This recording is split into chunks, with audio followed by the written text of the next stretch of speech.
di ba? Sa mga nakaraang mga kalamidad, ito ngayon ay nandito pa rin yung ating mga kabayan tayo. So ako po ay natutuwa kasi sa loob ng ilan 38 years nakita ko pa yung dati kong kasama si Kagawan Francisco. Ngayon na naman kami nakita. Ang last namin pagkikita ay college pa kami. So, hindi kayo nasa na siyempre malita mo doon yung makikita pa para ko na dati kong kaibigan. Kasamahan ko siya sa ROTC, sa HTU. So, kay Kapitan,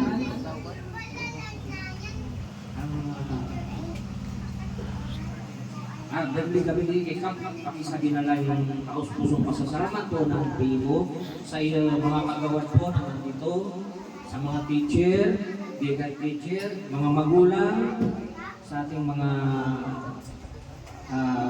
anak,